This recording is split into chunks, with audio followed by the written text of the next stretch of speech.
She's not really family enough to be in the photos, is she? I heard my aunt's voice before I even walked through the door. I was standing in the hallway holding a ceramic dish I had spent 2 hours cooking. The smell of roasted garlic and herbs was rising from my hands, and I just stood there, frozen. Then my cousin Brittany laughed and said, "The invite list is curated. We can't have just anyone there." They didn't know I was listening. They never thought about where I was at all. That was the problem. That had always been the problem. I walked into that kitchen, set the dish on the counter, smiled, and said nothing. But something changed in me that night. If I wasn't good enough to stand beside them in a photo, I was going to make sure my wedding became the one nobody in that family could stop talking about. My name is Callie. I'm 34 years old, and this is the story of how I stopped being invisible.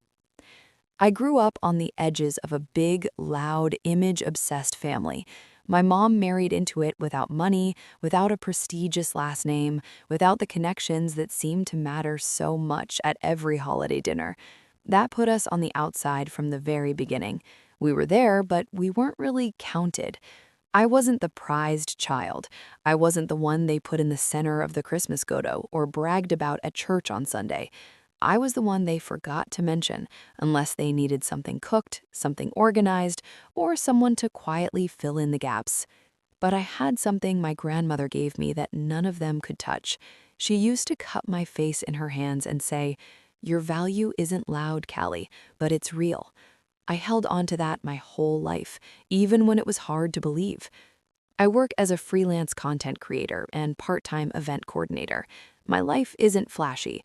I don't drive an expensive car or wear designer clothes to family gatherings, but I am deeply creative and I am patient, and I know how to build things slowly and make them last. I also have Damon, my partner, my person, the man who has never once made me feel like I was too small for any room. We had been quietly planning our future together for months, a wedding, a real one. The family didn't know. They never asked.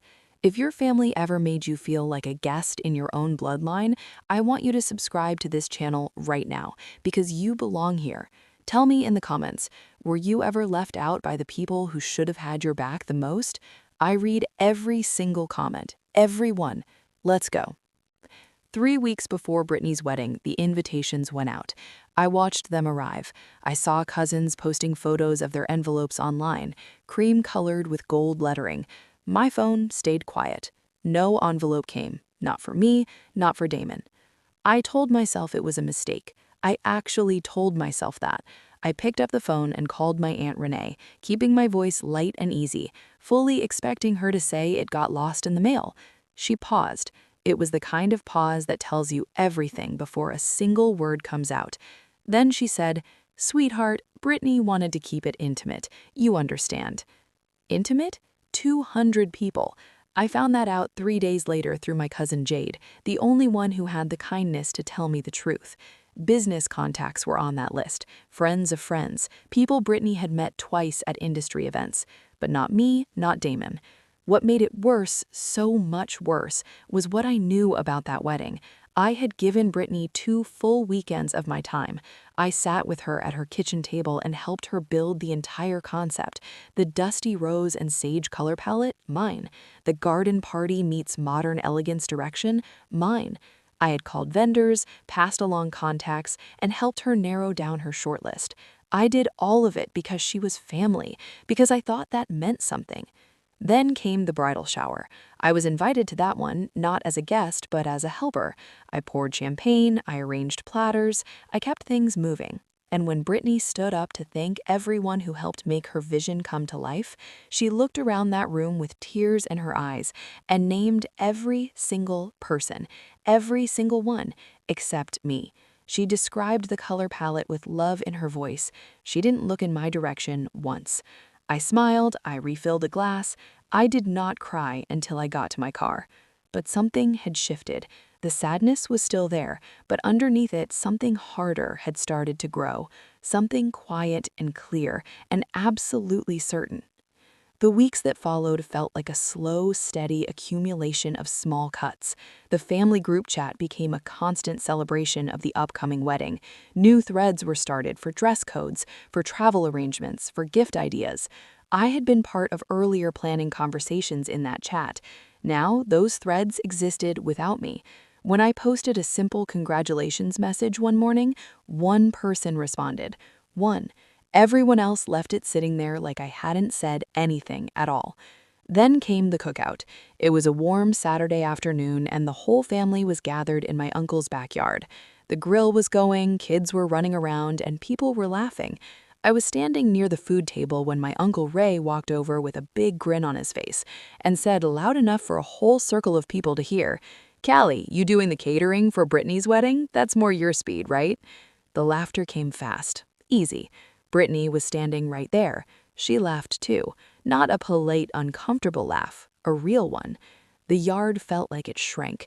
The air felt thicker. I heard the sound of ice shifting in a cooler nearby, and I focused on that sound to keep my face calm. I smiled and said something forgettable and moved away from the group. My hands were steady. My chest was not. 2 days before the wedding, Aunt Renee called.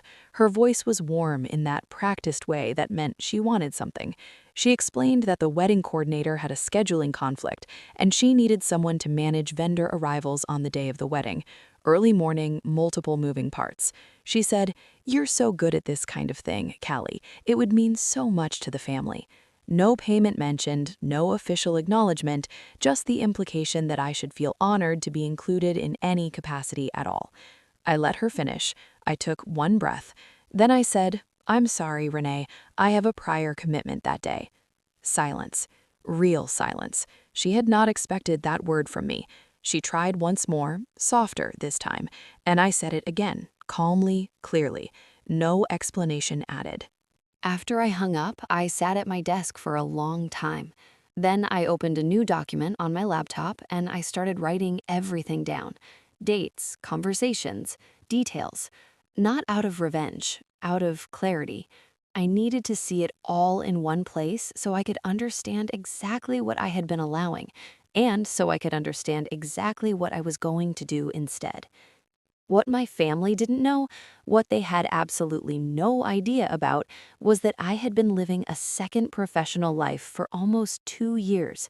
Under a pseudonym, I had built an account dedicated to wedding industry content, reviews, behind-the-scenes storytelling, honest commentary on trends and vendor experiences. I wrote from the inside because I worked from the inside, and people responded to that authenticity in a way I hadn't expected. By the time Brittany was sending out her curated invitations, my anonymous account had over 340,000 followers. Brands were reaching out for partnerships. Venues were offering press access. My audience trusted me deeply because they had never seen my face, only my voice, and that voice had been consistent and honest from the very beginning. Every vendor Brittany used for her wedding already knew my name. The florist had commented on my last 3 posts. The photographer had sent me a collaboration inquiry. The caterer had been featured in one of my most shared reviews. They knew my screen name. They had no idea the quiet woman making phone calls for Brittany's wedding and the person behind the account were the same human being. Meanwhile, Damon and I had been doing more than just planning quietly. We had confirmed a venue, a beautifully restored estate outside the city with original hardwood floors and tall windows that let in long, golden afternoon light. We had a date. We had a vision. And I had spent 2 years building every single connection we needed to make it extraordinary. No family help required. My posting had picked up pace in recent weeks. I launched a new content series with a title that felt deeply personal to me, How to Plan the Wedding They Said You'd Never Have. My audience was completely absorbed in it. Comments were pouring in from people who felt seen by every single installment. Nobody in my family followed that account. They didn't even know to look. Sandra found me about a year before all of this. She was a veteran publicist in the wedding industry with a reputation that made venue owners return her calls within the hour. She had been following my anonymous account for months before she reached out through a private message to say she knew good editorial instinct when she saw it and she wanted to talk. We met for coffee, and she didn't waste time. She said, "I don't know who you are yet, but I know what you've built, and I think you're ready for something bigger." Over the following months, she became my mentor, my sounding board, and the person who helped me see that staying anonymous was a choice I could change whenever I was ready. She had connections with a lifestyle magazine that featured real weddings with genuine stories behind them.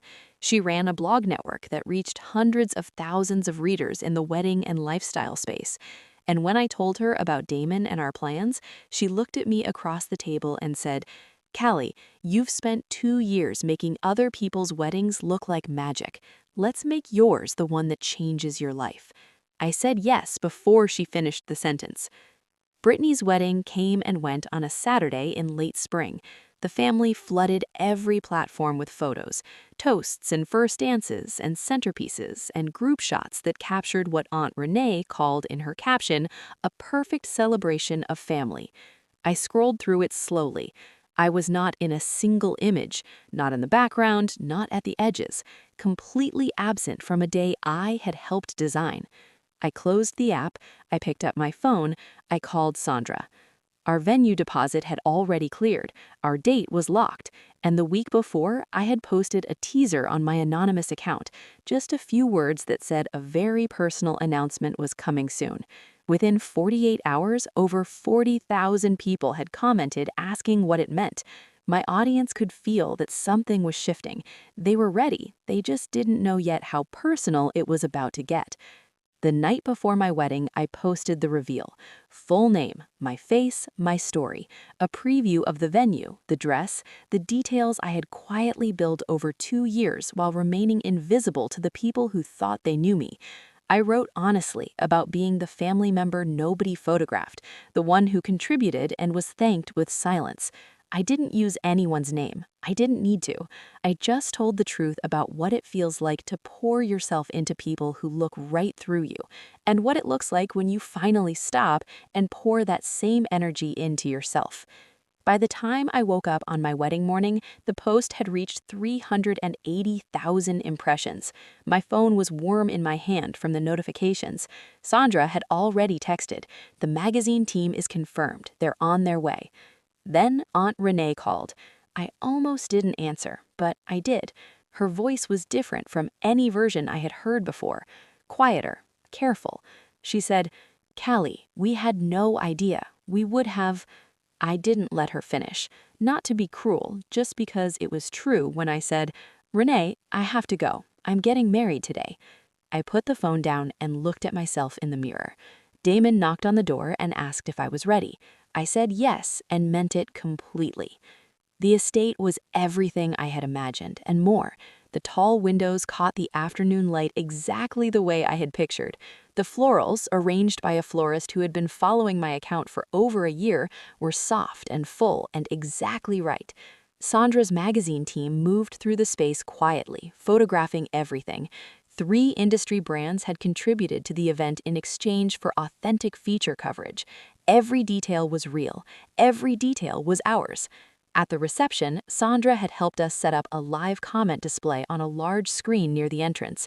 As guests arrived, the screen scrolled with messages from my online audience, people from different countries, different backgrounds, people who had never met me and never would, all writing in real time to celebrate a woman they had followed in the dark for 2 years and were finally seeing in full light.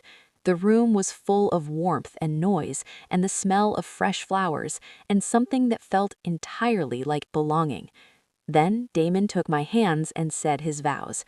He looked at me like he always does, like I am the most obvious answer to every question, and he said, "You were never too small for the room, Callie.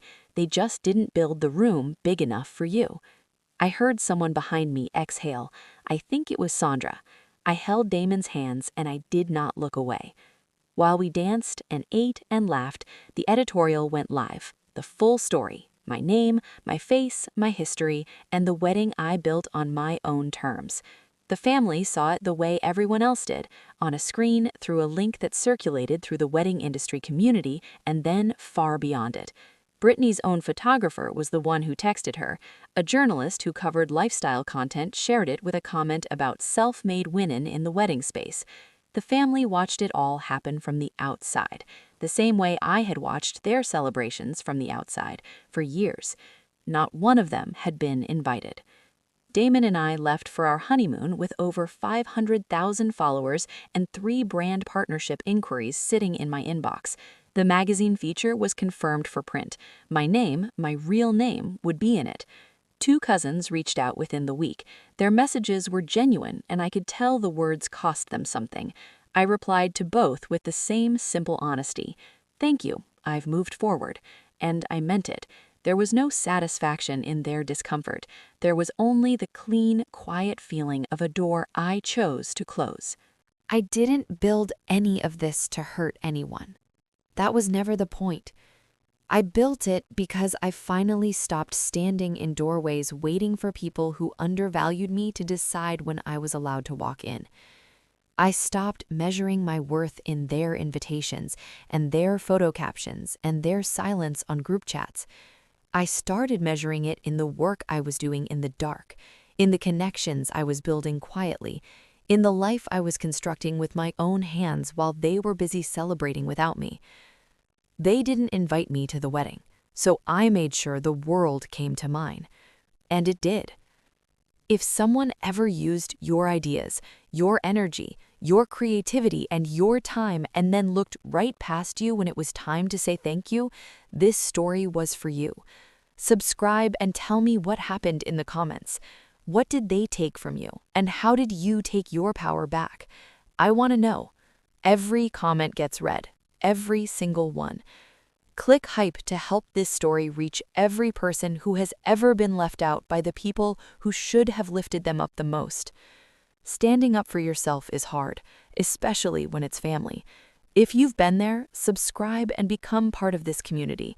Let me know this story helped you by clicking hype, and tell me where you're watching from. I love seeing how far these stories travel.